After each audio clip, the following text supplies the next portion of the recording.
Hello, friends, and welcome to our fourth in this series of four pre-Gemini full moon webinars. This is maybe the more customary type of webinar that I have been offering. The first three dealt with the keynotes of Gemini, which the Christ emphasizes during the 3 days before the actual Gemini full moon. The keynote of love, the keynote of resurrection, and the keynote of contact. All of these extremely deep, and we have been working on them during the past 3 days. A love which is true soul love, divorced from all sentiment and love of form per se, a resurrection of the soul and of the immersed spirit, leading finally to that great seventh initiation, which I think has a lot to do with Gemini and is a love-wisdom initiation involving the solar logos and the logoic plane, and finally a deep and true contact with our fellow human beings as a reflection of a still deeper contact with the Christ and his hierarchy. Tonight I'll just say a little bit more about Gemini per se, and then we'll be emphasizing the last sermon of the Buddha. We have been looking at a couple of, well, three really, little excerpts from that last sermon. The method of overcoming bodily cravings, overcoming sensations, and finally overcoming the thoughts and feelings which lead to grief. And we had to be strenuous and mindful, thoughtful, mindful, strenuous in order to overcome these liabilities. This is the great sign of duality as we see here in the Jafra rendering.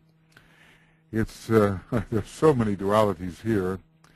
The sun and the moon, of course, and the two channels of the three channeled Kundalini, the Ida and the Pingala, the Ida on the moon side, the Pingala on the sun side. The lion and the unicorn, although in a certain way the lion should be over here on the moon's side, strangely, because it represents, in this case, the personality, and the unicorn represents the triumphant solar soul. The lion is always put to death by the unicorn, and the two eyes of the dualistic lion are blinded by the one eye of the unicorn. The man and the woman, of course, representing, I suppose, in this case, Pollux and Castor. But eventually we have the union of the two dragons leading us to the divine hermaphrodite. Hermes, in a way, the man is Hermes, and Mercury and the sun are one, and Aphrodite is the woman, and we have Hermes, Aphrodite, the divine hermaphrodite, which is really, after all, the solar angel, as we can see here, the dual solar angel, the Mercurian Venusian soul. So in the fusion of these opposites, where one starts off in the tarot journey as the fool and ends up with an attitude of temperance, we have the spiritual maturity of the individual. The banner shows the three rulers: Mercury in yellow, Venus in indigo, and the Earth may be blue-green. Well, we can look at it in various ways, but these are respectively the esoteric, and hierarchical rulers. The mantra for Gemini, really, the word should be recognized. I once used this in a song, you know, and it flowed a little better with the word see, but it's recognized. I recognize my other self, and in the waning of that self, I grow and glow. What is this other self? It is our habitual self. It's the self with which we so often identify when we think of what we are, but it is an illusion. We are identifying merely with the instrument, and who is the observer after all? The observer is that higher point of view which is not only the soul consciousness, but eventually becomes the monad with its awareness as we unite spirit and matter in a fluid synthesis through this sign, Gemini. Francis Donald has contributed some very interesting, there it is. This shows the Castor and Pollux connection.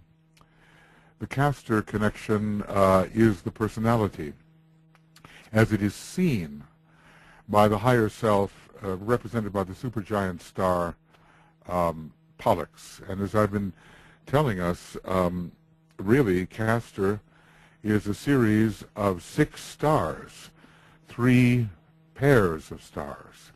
Well, eventually we learn how to achieve this higher perspective. We learn how to abstract from our usual stage of lesser identification, and we learn how to view as if from a great distance our lower instrumentation and find ourselves identified with that which is and that which sees. This is one of the yogic states. It's called pratyahara. It means abstraction, and then it can lead into the concentration and deep meditation, dharana, and finally into contemplation, samadhi, where we realize our oneness with all things. And in fact, in Gemini, even though it's a dualistic sign, that can be realized, oneness with all things, and the attitude of I serve my, not only I serve my brother, but I serve the one. I serve the one self. The other illustration here by Francis is quite amazing. It shows the relationship between the 2 brothers, and here the soul self is the initiator, and through this almost, I would say, a kind of almost a Syrian star. You know, the star Sirius can be connected with the Ajna center, and it appropriately has the strong 5th ray. The pillars of wisdom are raised here in this particular mudra. The soul is offering a pranic mudra, Francis tells us, and the united thumb and fingers represent the circulation of the energies. The soul is stimulating the triangle within the head of the individual, and we have here these 3 points of light which have to be connected in a blazing triangle. The highest and most central is the pituitary body, related to the head center. Then comes the pineal gland, the pineal gland related to the head center, then the pituitary body related to the ajna center. And finally, when there is a link between these two, or a kind of divine marriage, then as well the alta major center is enlisted, and the highest energy bridges the gap and pours down the spine, linking finally to the base of the spine center. And then indeed, through Gemini, the highest and the lowest can meet. It seems strange that this sign does not have an association with the 7th ray, but in a very deep sort of way it really does, because the pillars of wisdom are the dualities which connect heaven and earth, and they stand foursquare. They stand with great stability and indicate, I think, and my friend Nicholas Nelen thinks, a former relationship of the 7th ray to Gemini, supporting the edifice of the temple and linking the highest and the lowest. So it's all about the circulation of the energies in the etheric body, and eventually it's about the circulation of the cosmic ethers, the Buddhic, Atmic, Monadic, and Logoic planes, through the lesser ethers so that heaven can truly be joined to earth. The soul is a great initiator. The soul is well, when we say the solar angel, that's what we mean, is an initiator of all degrees, an initiate of all degrees as far as the human degrees are concerned, and has already traveled, shall we say, to the star Sirius for education along the solar angelic line and has returned. There's such a connection between Sirius, our solar logos, the planet Venus, the solar angels, and the redemption of man and the redemption of the earth. This great solar energy reaches us in that way. And eventually we do become the true eye within the triangle. That's what we always are anyway. We are this, excuse me, deep essence of being. That is what we are. And the three aspects of divinity are simply the methods through which we serve. We cannot say that we are more linked to one than another. We must use all three. And the true monad is more than will, wisdom, and activity. The monad is the very essence in the midst of that triangle, really forming a tetrahedron, and eventually we learn how to become the essence. One day we do indeed recognize that all of our other selves are simply other compared with the deep essence that we are and which the entire universe is.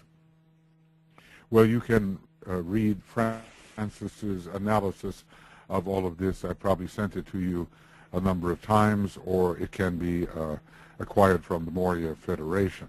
I'm simply enlarging on it a little bit, as there's a lot that we have to do tonight, at least in our night here. All right.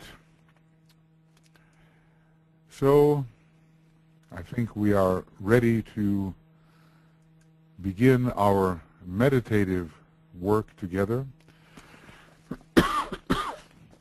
We always want to move from duality, which is the natural perception of things in the limited state. We are limited exemplifications of the one. We are emanations in multiplicity of the one being, and we perceive in the nature or along the line of duality. It seems to be factual to us. But as a fluid synthesis offered through Gemini begins to take hold of our realization, the duality melts into a seamless unity, and we begin to understand that which at length the Master will fully understand. We begin to enter the state of isolated unity. We have isolated the all-embracing unity, and though for practical purposes dualities of self and other can be registered in order to deal with the practical world, we know that beneath it all and as it all there is a fluid synthesis, which is the reality with which we must learn to identify. This is so very important for the student of occultism, to know the one and therefore serve the one. And this can be achieved in Gemini, which is that sign which unites the opposites. As we know, the zodiacal opposites, Aries, Libra, Taurus, Scorpio, Cancer, Capricorn, and so forth, are united by the Lord of the constellation Gemini. So it's a sign of not only duality, as its glyph seems to show, but of threefoldness and the uniting of all dualities through a central point. In a way, we have that when we, as a soul, can understand the relationship between spirit and matter, our highest and lowest poles.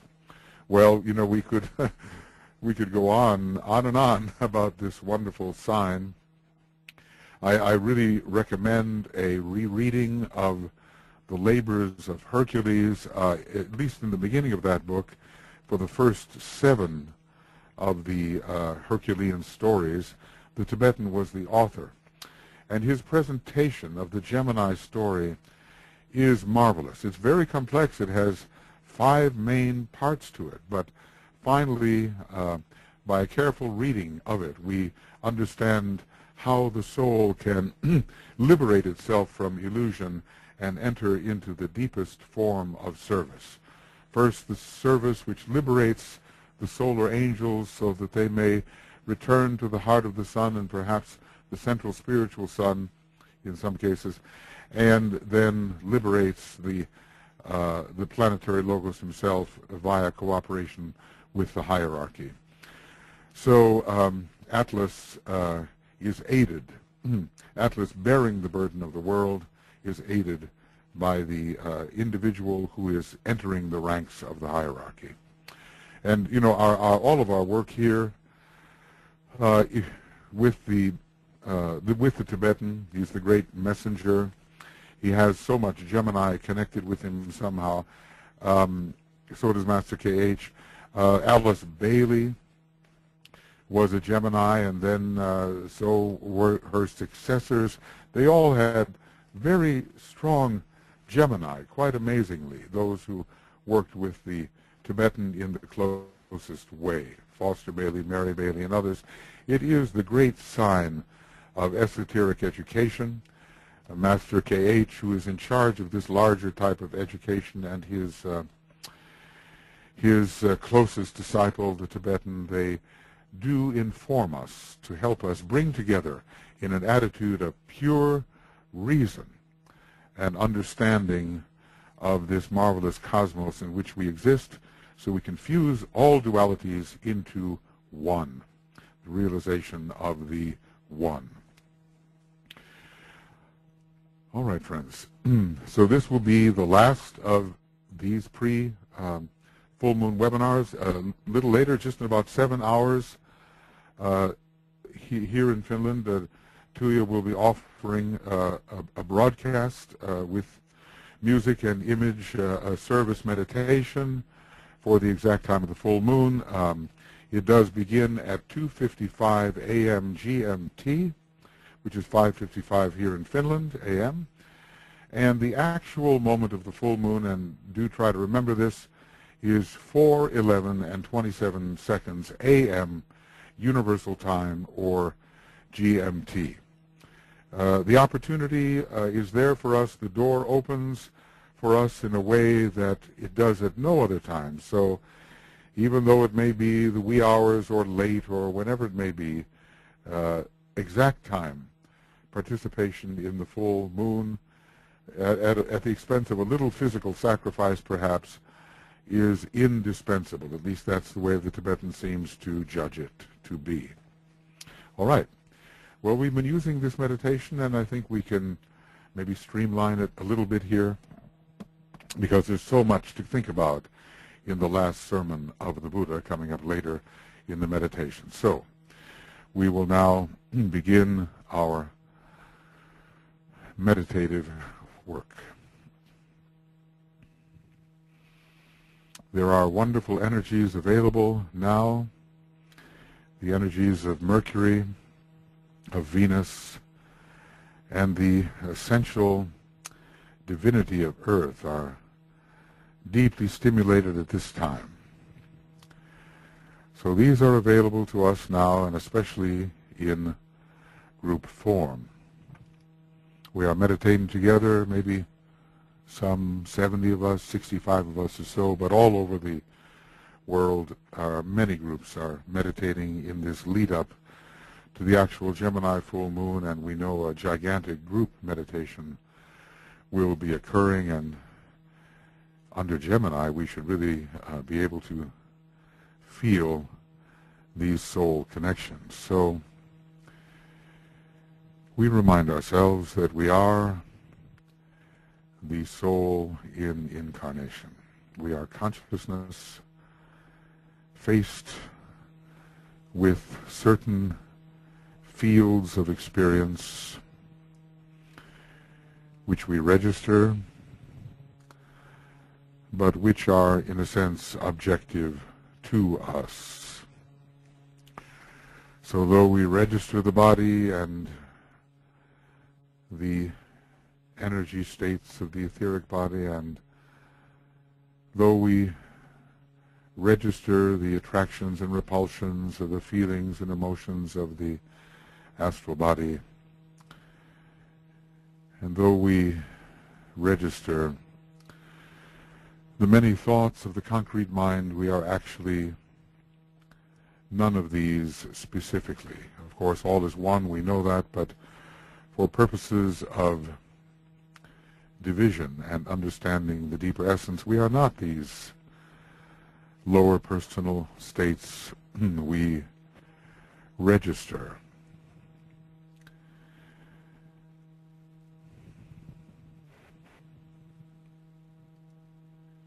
We are the unit of consciousness.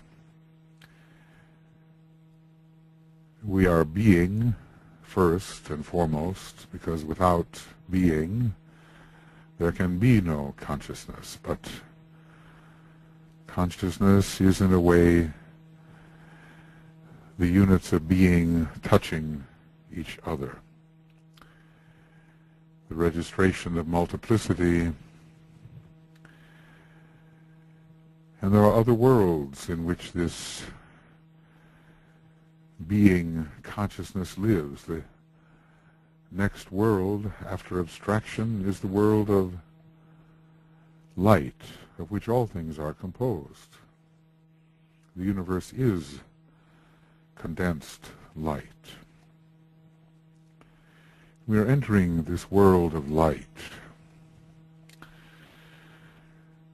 this world of magnetic, loving relationship between all units of being consciousness.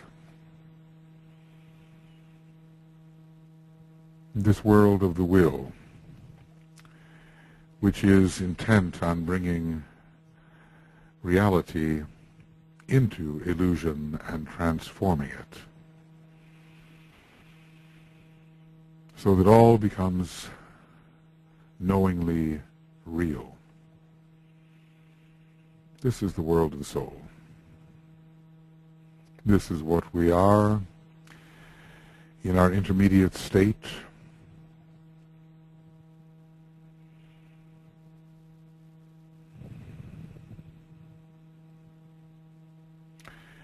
And all of us can register each other in this realm of soul,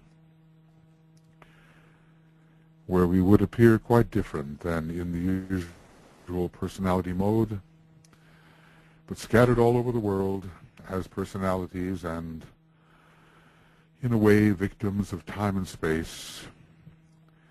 We forget those illusions and realize that we are in each other's presence.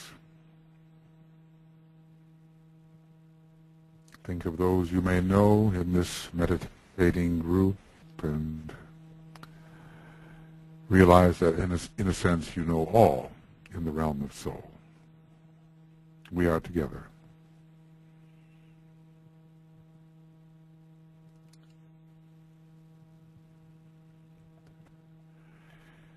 And our sense of relating to each other in a growing perception of oneness includes all the members of the new group of world servers,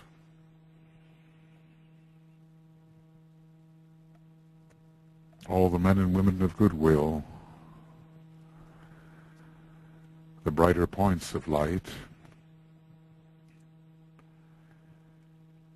and finally everybody, really, whether in incarnation or out of incarnation, all human beings get the feeling of uniting all the billions of human beings,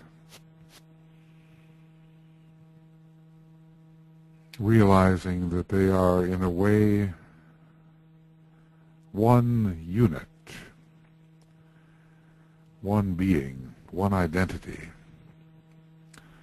one consciousness with multiple apertures of consciousness.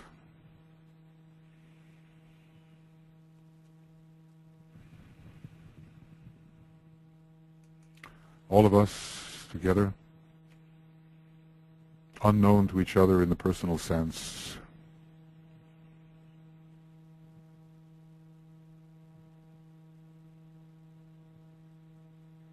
but in a deep communion, in a oneness which unites all dualities, all multiplicities,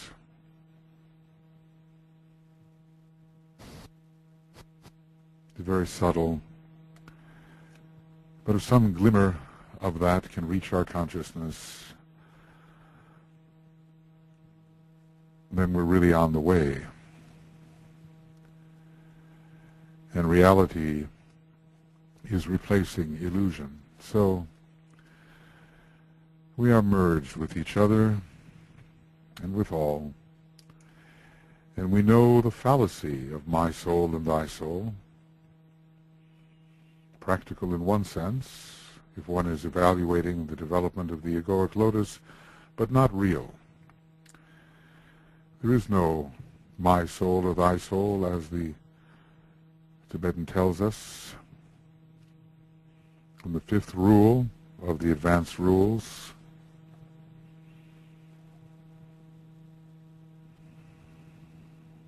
There's only the one consciousness, the one soul, and then the ancient second ray mantram applies. Naught is but me.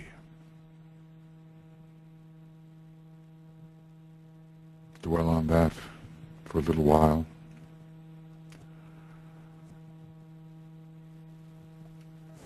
Realized in the heart, naught is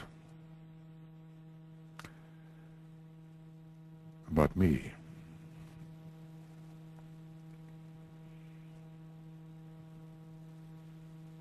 And all distinction fades away in the reality of the one essence.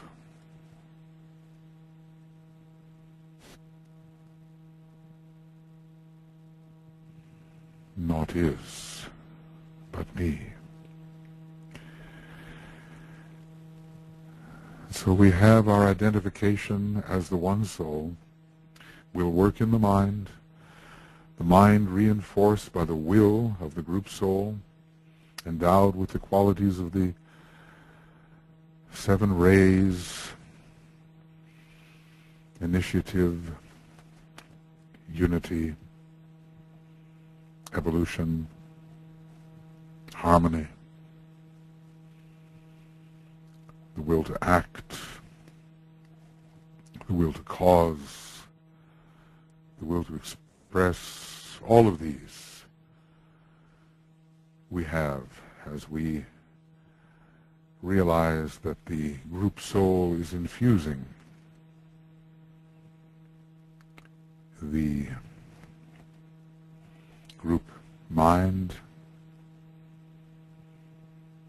the group personality. We are together at that point of tension, drawing up all the resources of the group personality into this soul reinforced point of tension on the fourth sub-level of the mental plane,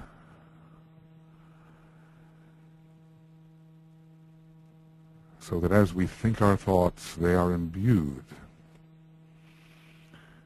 with soul quality, with spiritual telepathy, with the response to group vibration, with spiritual discernment. We are thinking together in soul, as the one.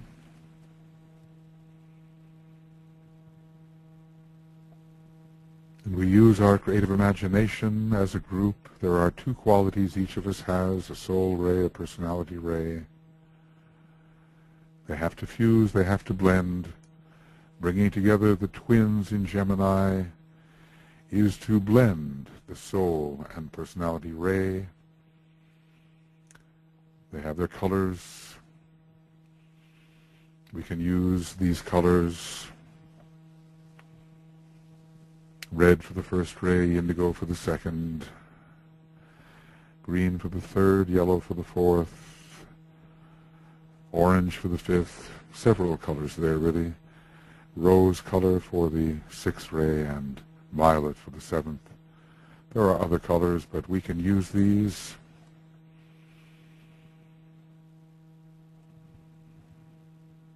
And imagine that from our own part of the group mental unit, our own mental unit, we extend imaginatively two colors, two qualities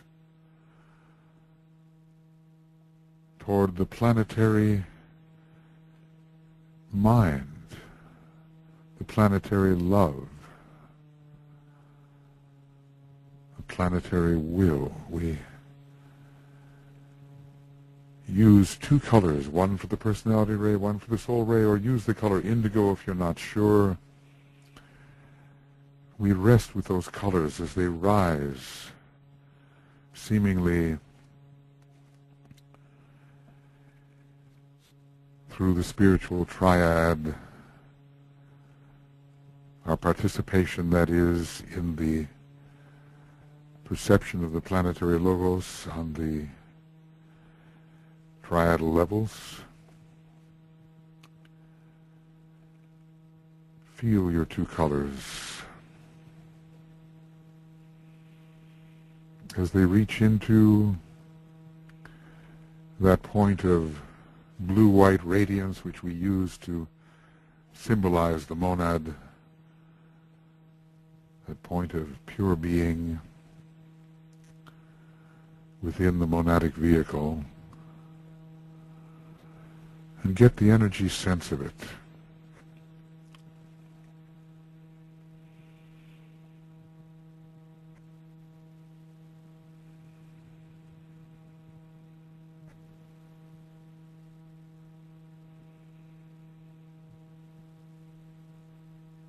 And all of us, we have a multicolored cone-like rainbow bridge, a funnel, a vortex. All of our colors are rising towards the blue-white diamond, or going interiorly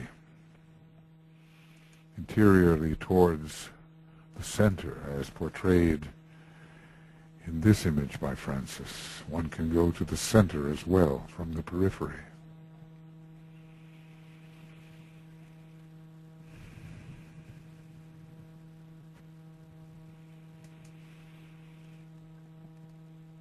But we rise together or move interiorly together toward the very essence, and we feel all the qualities as we approach pure being. And we are going to send a rapier-like beam of brilliant synthetic white light toward the very essence of our being. We're going to use the second ray word of power. I see the greatest light. These are magical methods given by the Tibetan to unite the highest and the lowest. And as we inwardly intone with our mind, I see the greatest light, we will outwardly sound the Om on the note G, one of the notes we can use for the second ray. Om, I see the greatest light, projection into being.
So our group Antikarana has become an instrument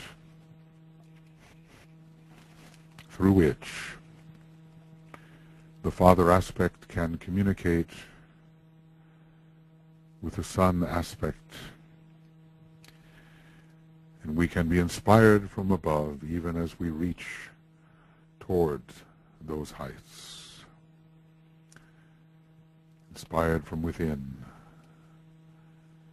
even as we on the periphery reach towards that inwardness.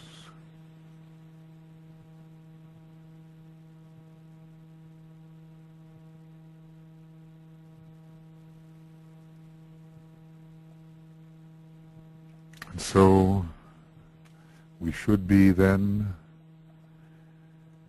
sentiently in touch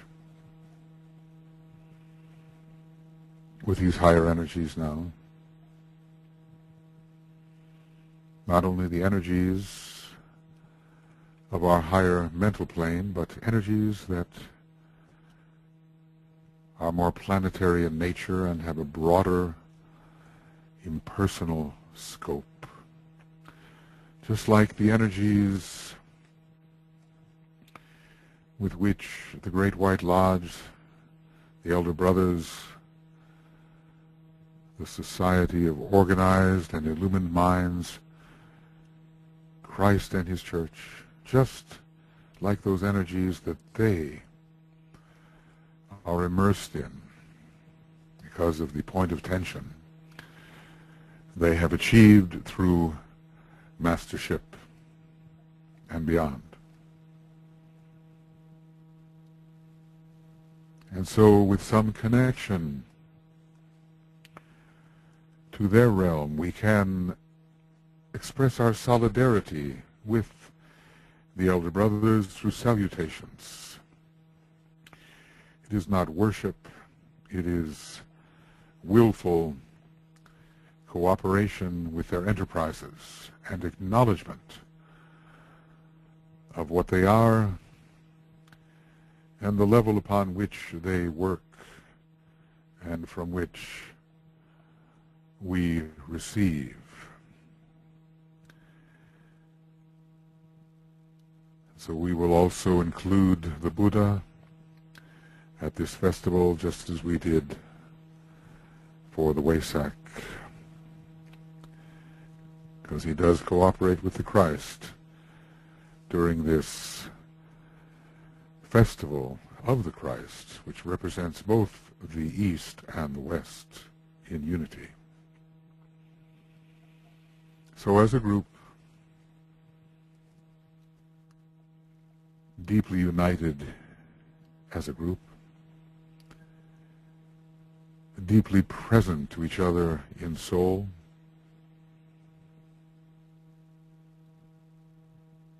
including all who may be meditating in soul, we offer our salutations.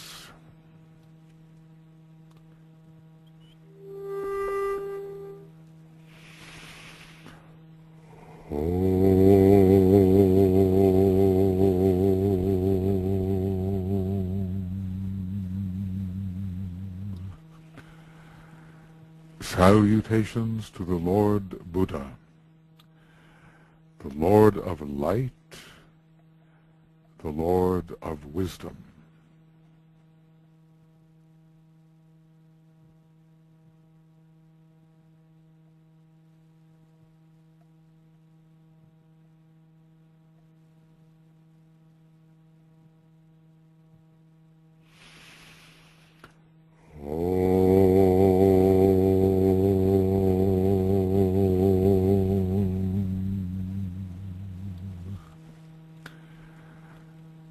Salutations to the Lord Maitreya, the Christ, the teacher alike of angels and of men.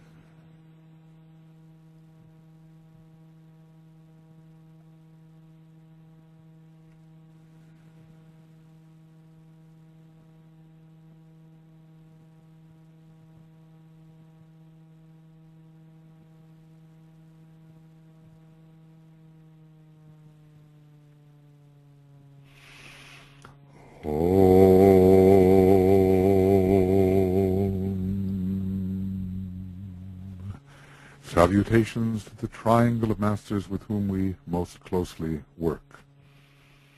The masters M, KH, and DK.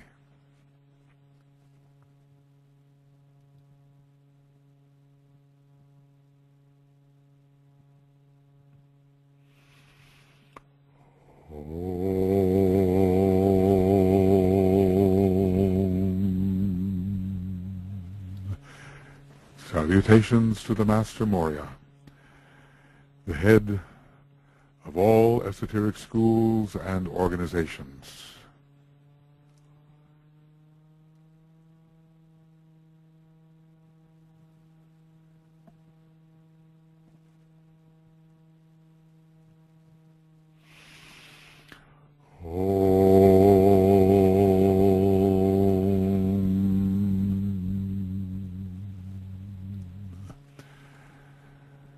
Salutations to the Master Kutumi, the coming Christ of the age of Capricorn, and the Chohan who most directs the preparation for the reappearance of his brother, the Lord Maitreya, the present Christ.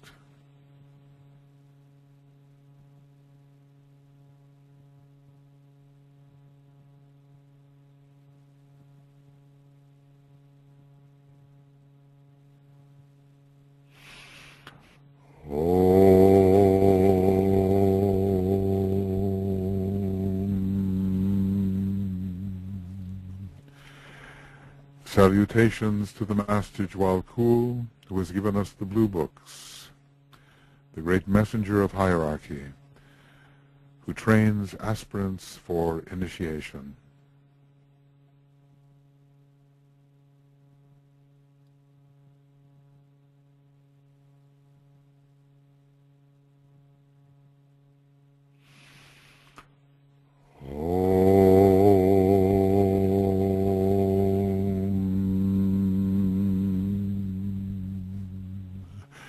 Salutations to your own Master, as you know him to be or conceive him to be.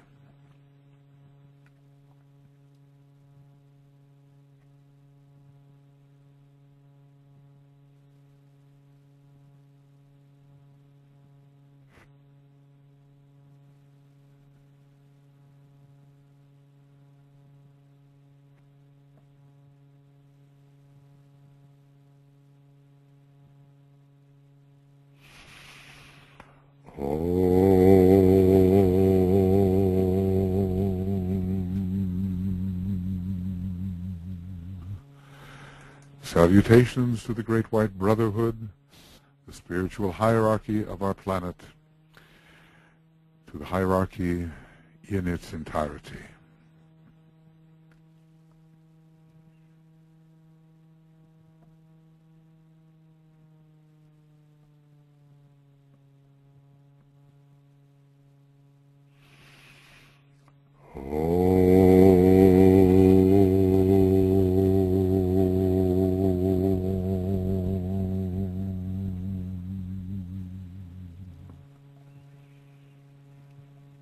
Maintaining this point of tension, and in fact increasing it, we imaginatively raise our thought to Shambhala,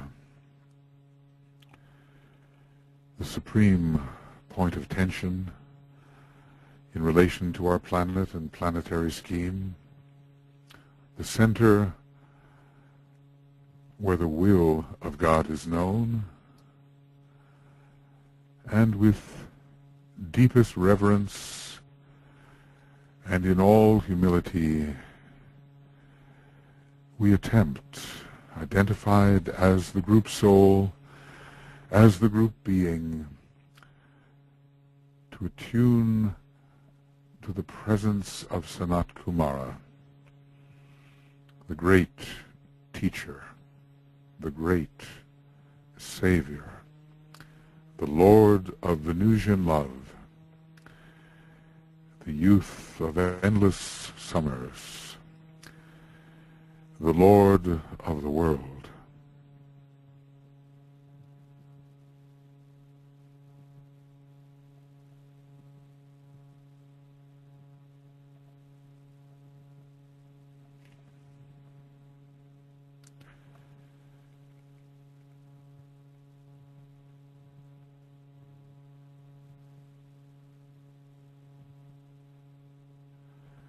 And our long, inwardly silent Om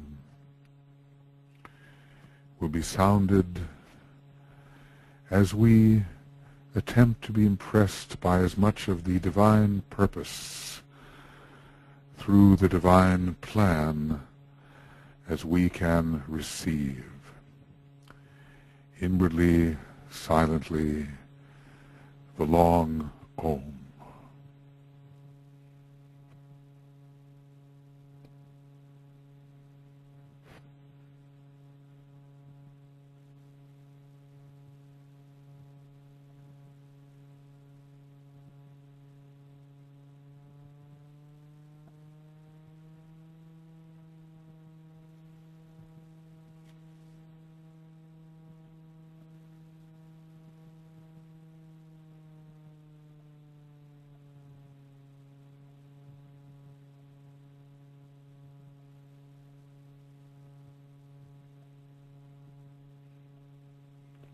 The energies come together in Shambhala under the law of assembly, especially at these full moon opportunities.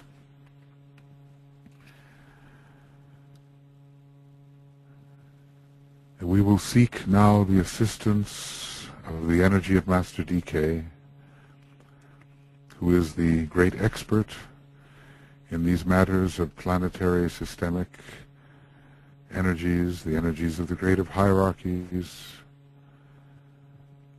such cosmic energies as we may contact. Indeed, these zodiacal lords are representatives of cosmic energy.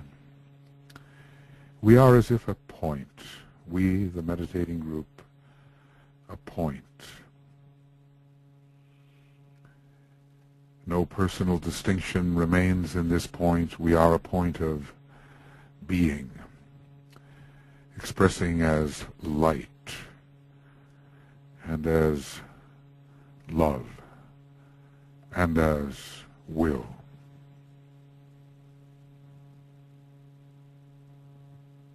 And that point hovers above the golden pathway which leads to the center of the indigo sun, where we will imaginatively encounter the presence of Master DK and become outposts of his consciousness in the attempt to understand more deeply the energies with which we can work at this time. And so as the golden pathway shortens and shortens and shortens, we move with it and are as if absorbed into the indigo sun.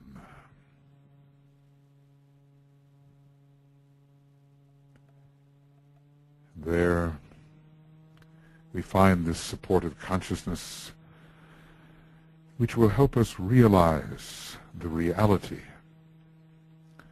of these energies, these planetary, systemic, and cosmic energies.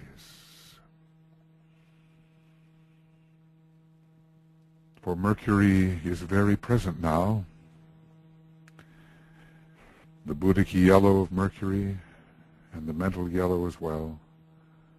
The glyph of Mercury before us, very present, helping us unite our own pairs of opposites, soul and personality.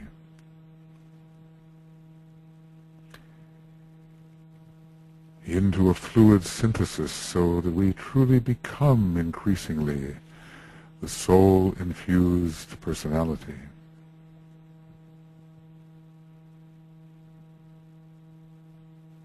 We have to do that.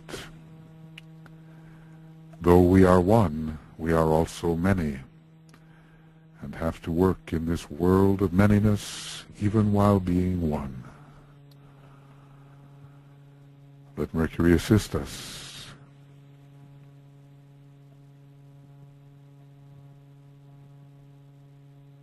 Linking all diversity into a realized fluid synthesis. And before us, Venus, seen in its indigo mode, the higher color of the fifth ray, and the color of the great synthetic ray too. Before us, the gift and the glyph of Venus, drawing heart and mind together, so we can think in the heart and feel with the mind, love with the mind. Love and wisdom fusing the opposites, fusing all things.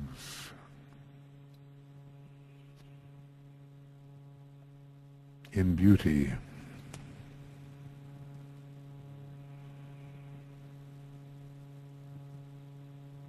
The angel and the man as one.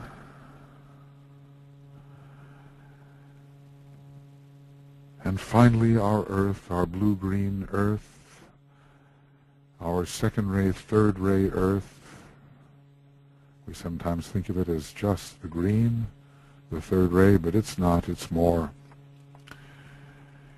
The great love, wisdom, soul of earth, instructed by the greater second ray of Venus. The earth, the field of service, the hierarchical ruler, the base of the spine center of our solar logos.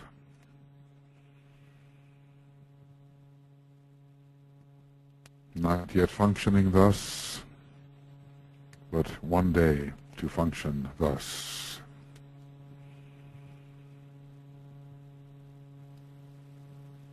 And upon this field of service, we will serve in such a way that everything we do will render our planet closer to sacredness, bringing forward the number 5, at which point sacredness can occur. Mercury, Venus, and the Earth, energies present, logoi present, breathing them in, not abstractions, realities here and now.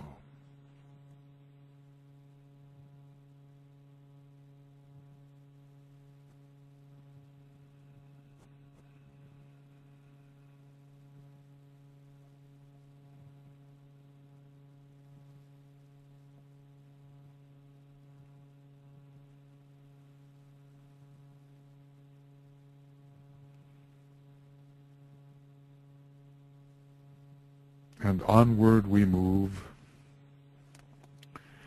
within that consciousness supported by the deep understanding of Master DK toward our solar logos, the God of the consuming fire of love, the blue logos, the indigo logos, the heart center of a greater cosmic logos. We are all living in a great heart.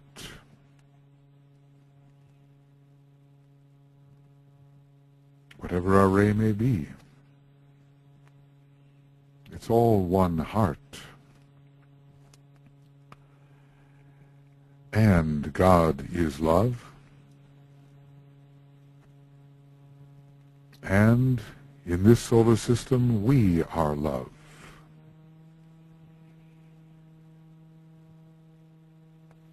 And at this Geminian, Syrian, solar logoic Venusian time, we can realize this.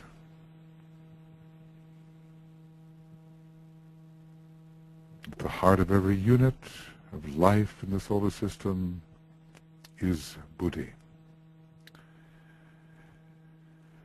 Love, wisdom.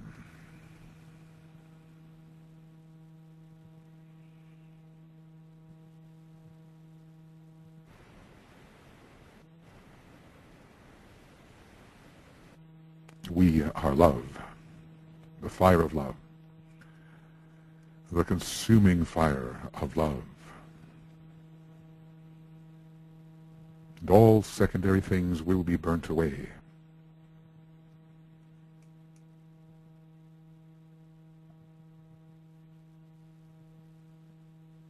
The sun is always shining. The Logos is always present, always attentive. And the more we love, the more we are of our great indigo solar Logos.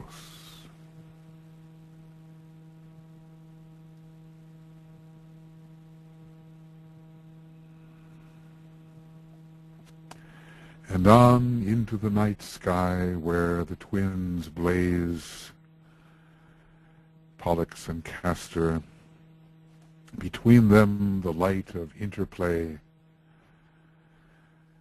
Says the Tibetan, this is a line of light beams revealing that which opposes, or the basic duality of manifestation, the relationship of spirit and of form. It is the conscious light of that relationship. And in this light, spirit will no longer be different from form, from matter. As HBB has told us, they are the same. And they are also one with soul. And life or essence or being pervades them all and is them all.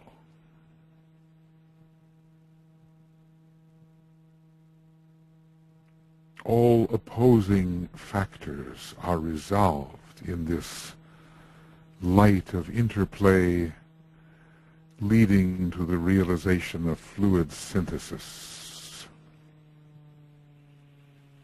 So open yourselves then to the feel of the energy quality of Gemini, attempting to realize its profound relationship to the second ray of love wisdom, working via the rulers, Mercury, Venus, Earth, and the different rays contained in all of this.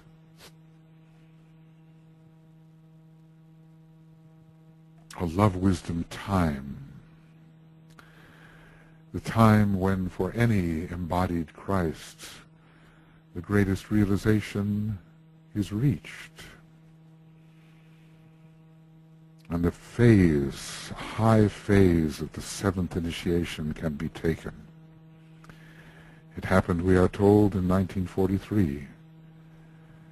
It must have been very significant for the Lord Maitreya.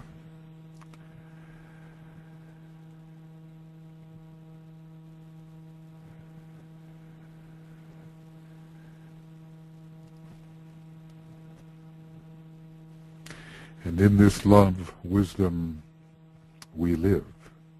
And through it we can reconstruct the world. The forces of reconstruction so linked to Gemini, rebuilding right on this earth, the hierarchical ruler, the divine plan, embodying the divine purpose. Supported by the forces of restoration from Aries and the forces of enlightenment from Taurus, we rebuild the shrine of man's living.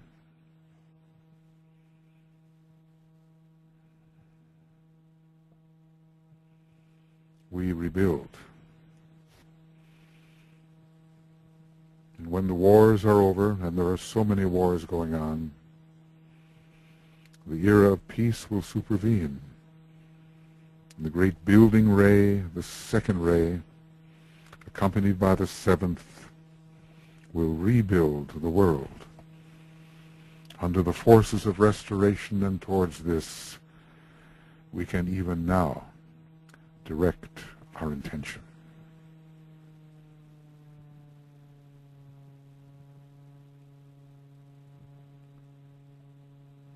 And as if looking at the beautiful oblong square, the rectangle which the Geminian constellation is from our perspective, we ponder deeply together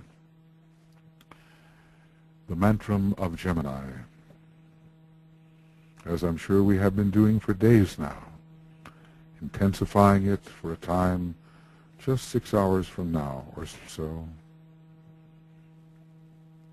I recognize my other self, and in the waning of that self, I grow and glow. Find the self which recognizes the other self,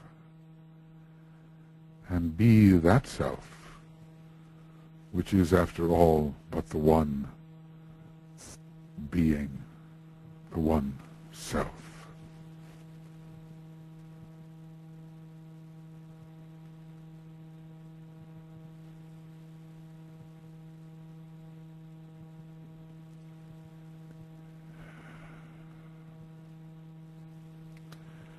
I recognize my other self, and in the waning of that self, I grow and glow.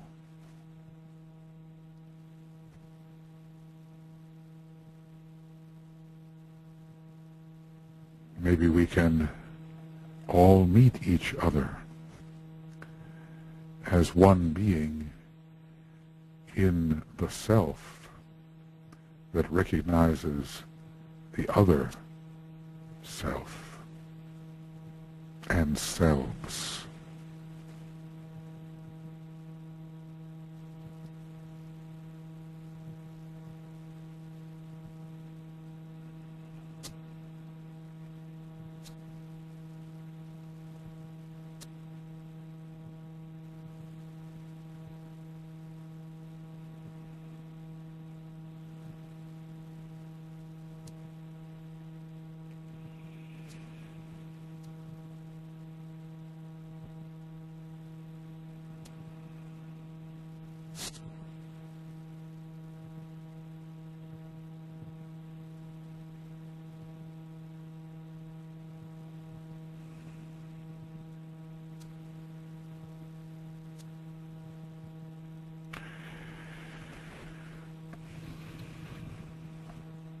I must decrease that he may increase. Thus says John the Baptist, thus says the personality to the spirit soul.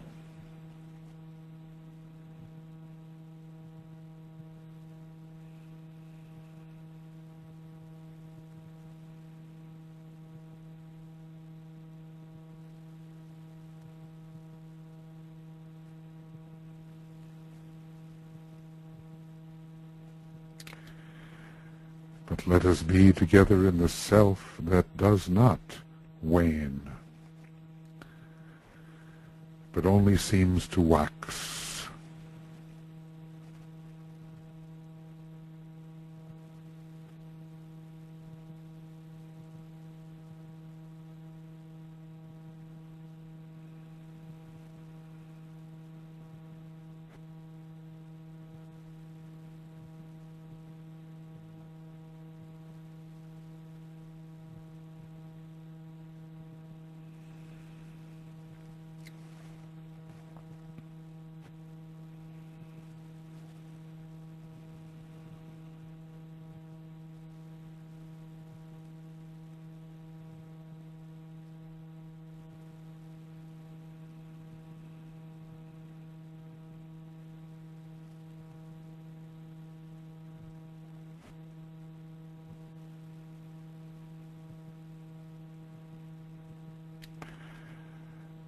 How abstracted we are from all illusion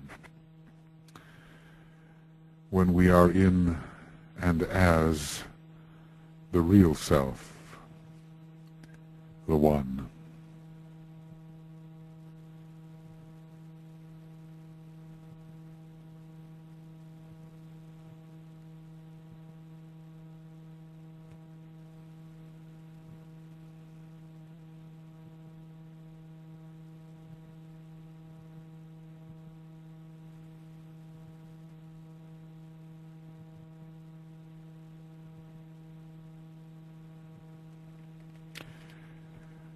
Thus do we grow and glow together in the state of spirit's soul.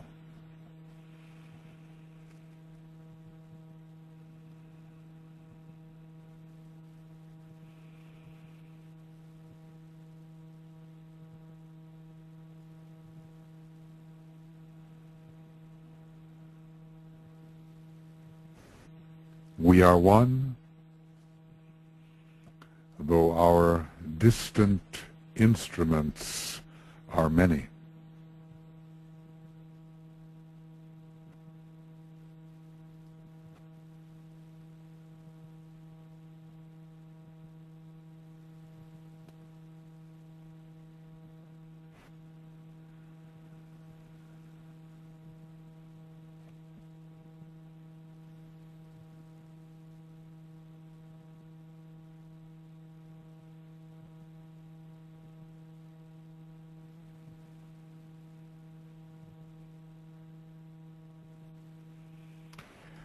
I recognize my other self, and in the waning of that self, I grow and glow.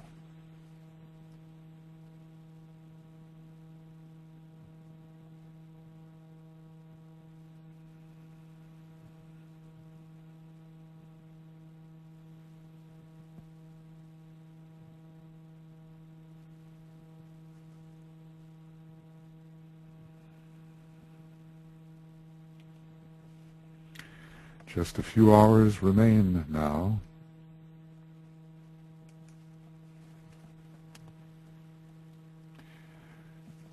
Our attention is upon the two great lords, the Christ and the Buddha,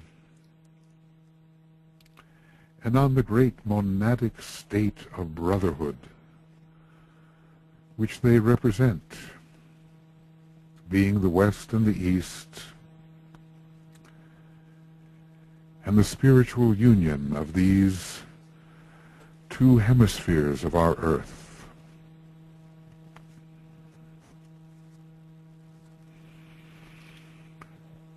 The Lord of love and the Lord of wisdom and of light,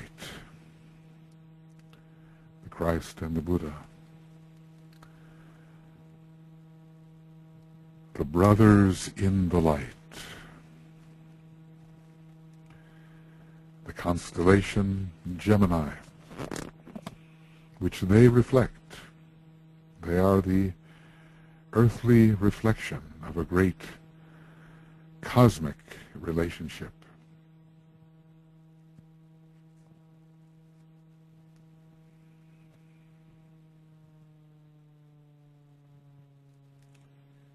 This is the day of the full moon.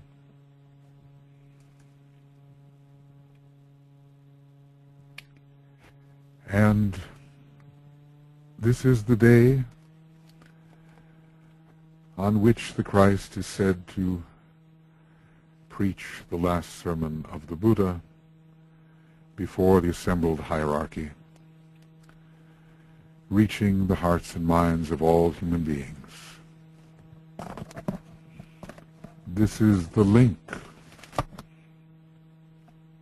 How close is the relationship between them? Not imagined by the usual adherents of either one of the religions which the great beings have inspired.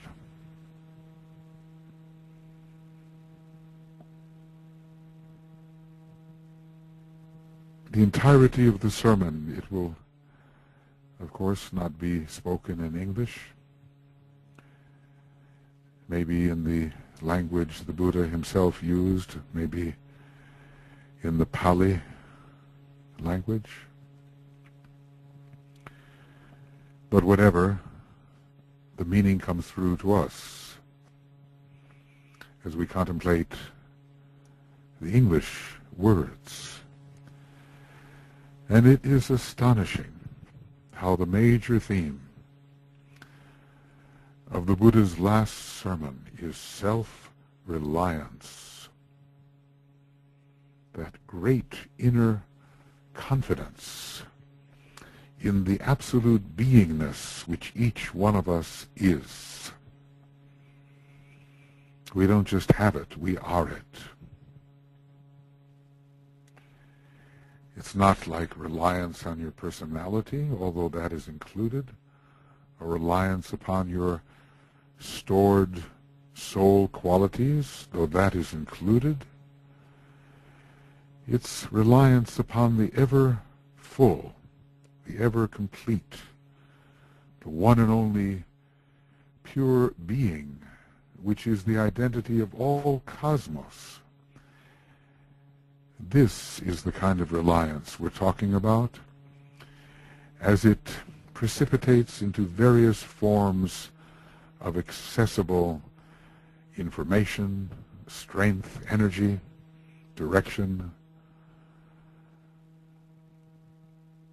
As DK has told us, we must have confidence in the inner God.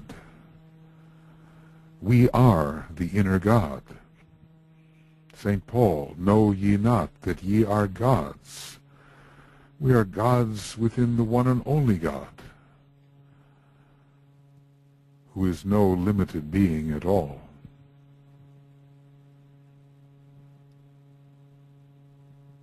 And so we will now concentrate on more of this sermon. We have somewhat entered it the last 3 days. We have spoken of overcoming through strenuous attitude, diligence, discipline, mindfulness, self-reliance, overcoming all of the usual snares. And now we go still more deeply into the Buddha's point, imagining, as it were, that the Christ himself at a certain hour, we know not the hour, but will be preaching the entirety of this sermon. And so we will read slowly, meditatively, as if we were disciples of the Buddha, gathered around him, as at the age of 80 in earth years, he prepared to leave incarnation willingly, the result of poisoning, the eating of tainted meat, in a sacrificial act, advising his disciples that they could not eat it. He did not need to die, of course, but as Master Morya told us, by passing on in the normal way, he saved us all from some form of idolatry, some form of worship which would have been against the very self-reliance that he emphasized. So we read together. Those who, either now or after I am dead, shall be a lamp unto themselves, relying upon themselves only, and not relying upon any external help, but holding fast to the truth as their lamp, and seeking their salvation in the truth alone, shall not look for assistance to anyone besides themselves.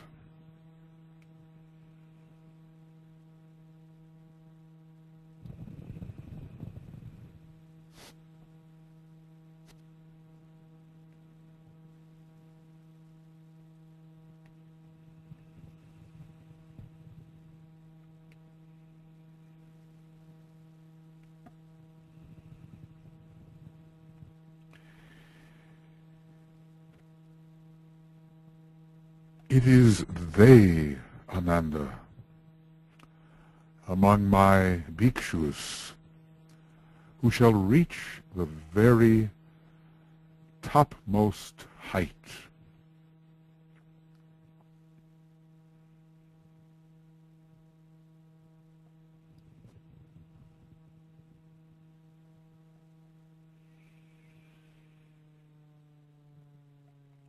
But they must be anxious to learn.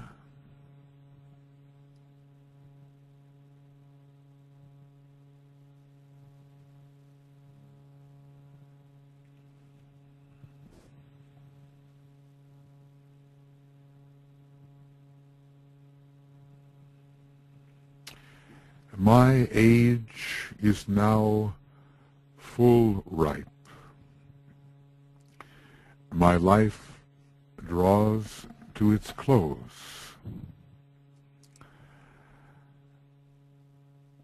I leave you.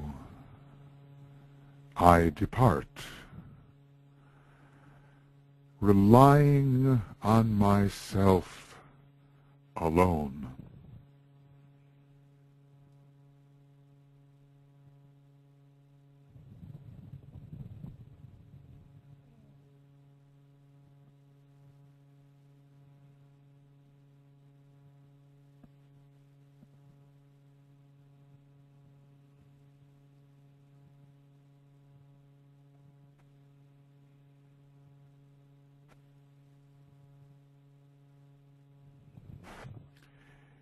Be earnest then, O brethren, holy, full of thought.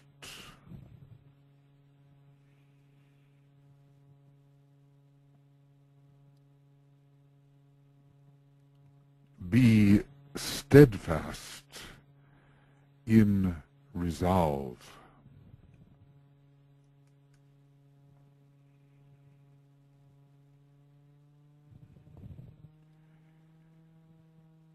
Keep watch o'er your own hearts.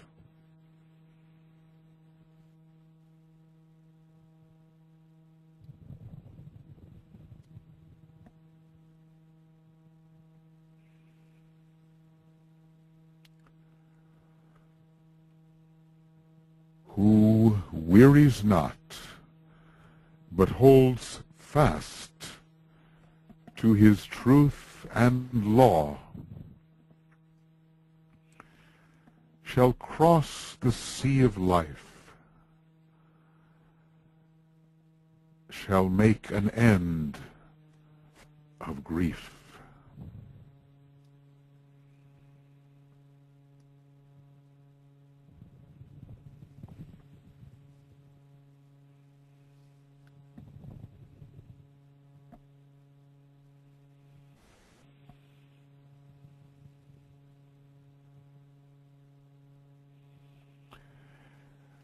When the light of gnosis has dispelled the darkness of ignorance,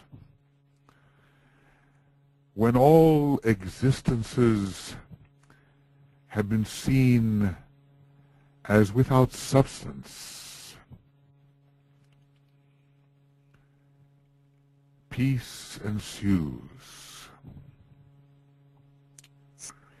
When life draws to an end, which seems to cure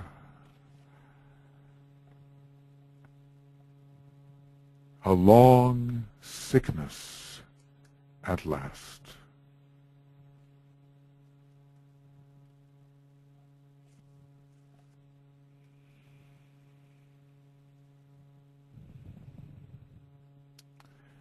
Everything, whether stationary or movable, is bound to perish in the end.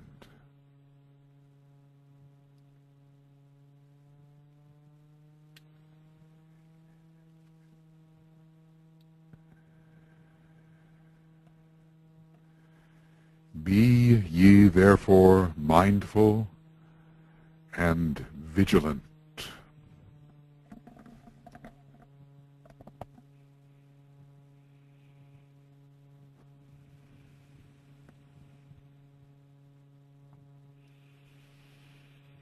the time for my entry into nirvana has now arrived.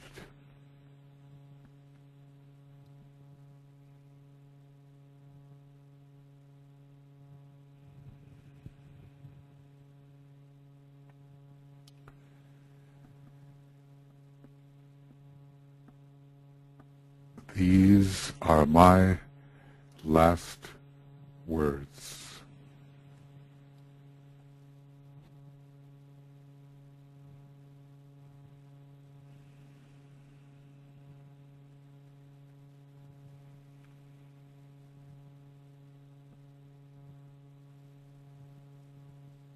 And so, in deep silence, we enter into the spirit of the Buddha's last sermon. We take it deeply, deeply into our hearts and our minds, into our will.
And we find ourselves immensely strengthened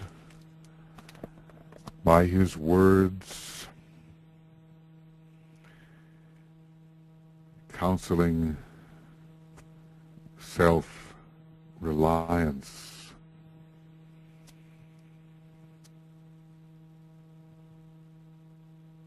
The finding of that inner self, that inner being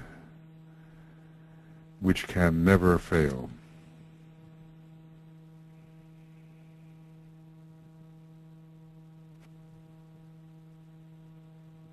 And living according to its counsel.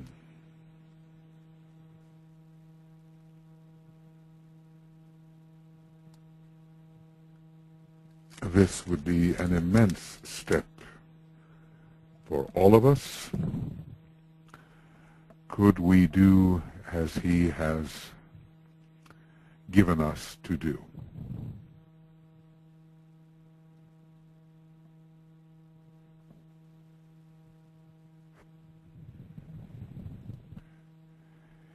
And so, with profound gratitude to the Buddha for all he has done to illumine humanity, we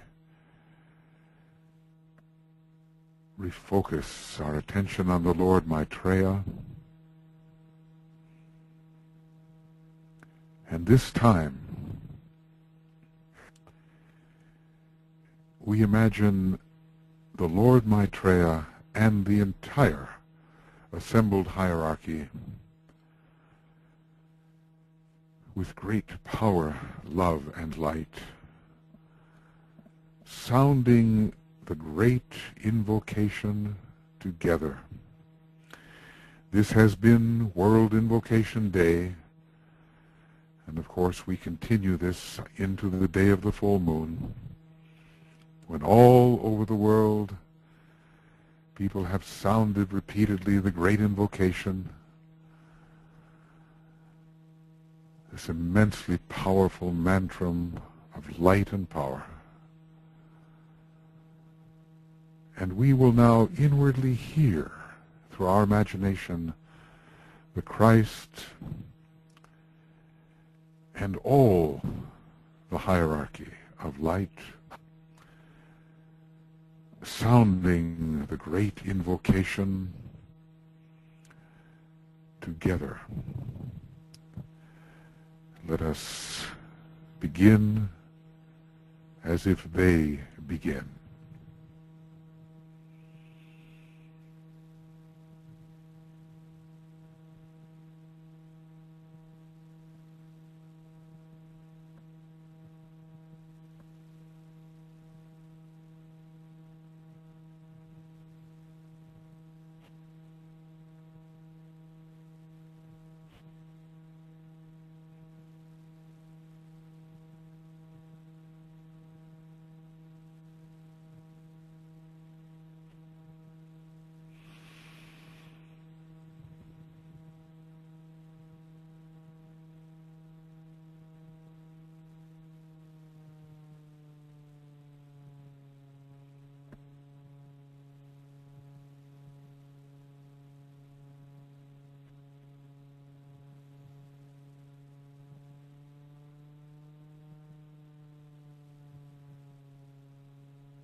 We imagine the Christ focusing all the spiritual aspiration of humanity in his being.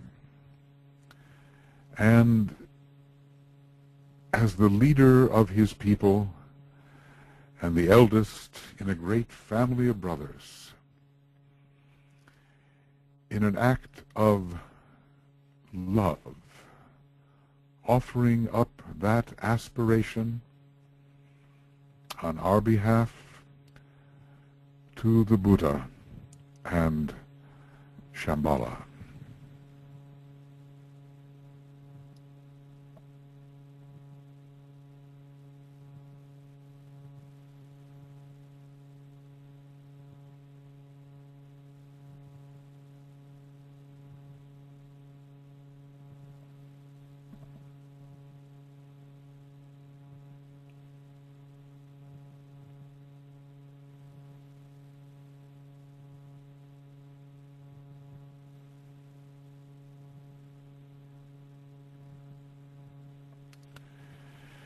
And the full response of the love of Shambhala, inspired by the Solar Logos, flows into both hierarchy and humanity.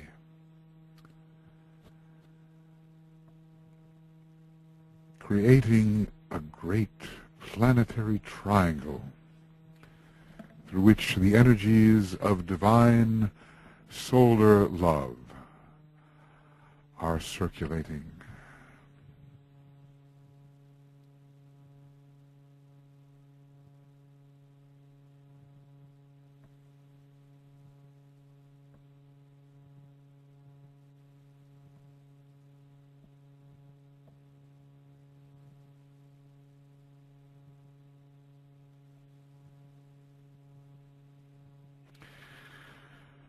pouring throughout, along all the many lines that connect human beings, the great love of Shambhala hierarchy inspired from the blue logos.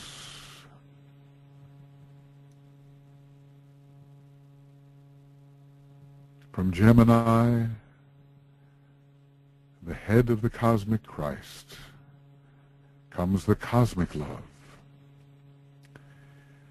the source of all that is transpiring at the time of the full moon. And on this great day we have been experiencing World Invocation Day ever since 1952 observed.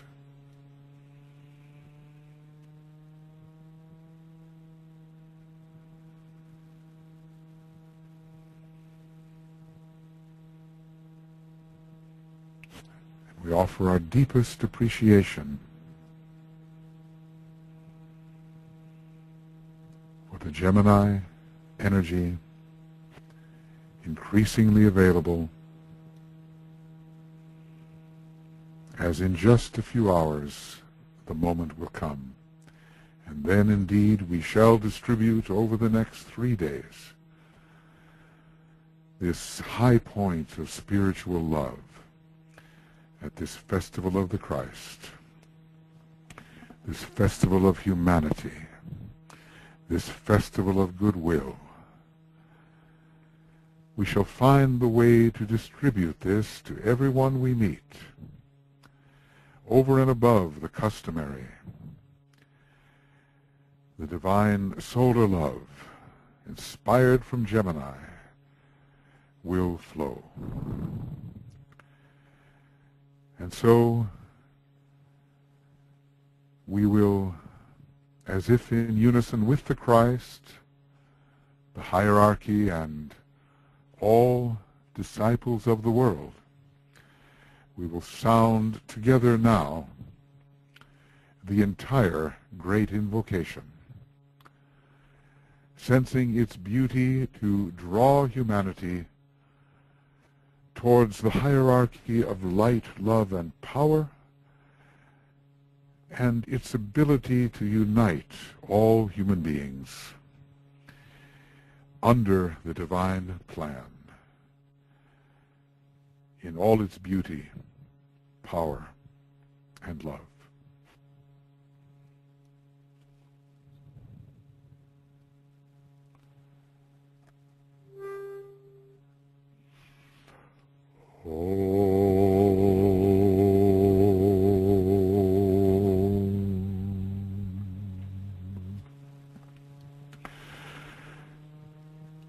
From the point of light within the mind of God, let light stream forth into the minds of men.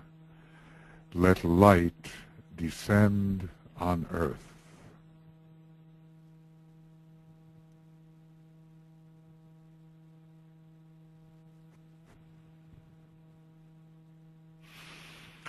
From the point of love within the heart of God, let love stream forth into the hearts of men.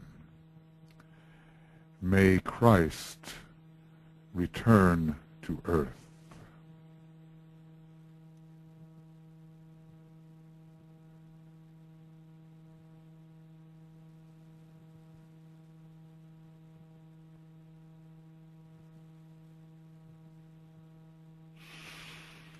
From the center where the will of God is known, let purpose guide the little wills of men, the purpose which the masters know and serve.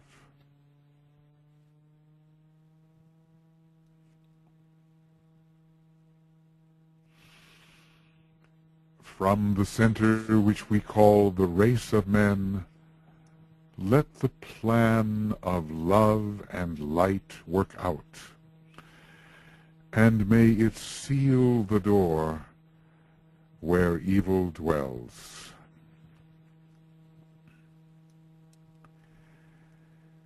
Let light and love and power restore the plan on earth.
Friends, in less than 6 hours we have the actual full moon, and our exact moment service meditation begins actually in a little more than 4 hours. I hope some of you can join us. Those of you who will be awake during the next several hours, just keep increasing your point of tension, and make sure, those of you who must sleep, that you wake up in plenty of time so your full faculties can be with you.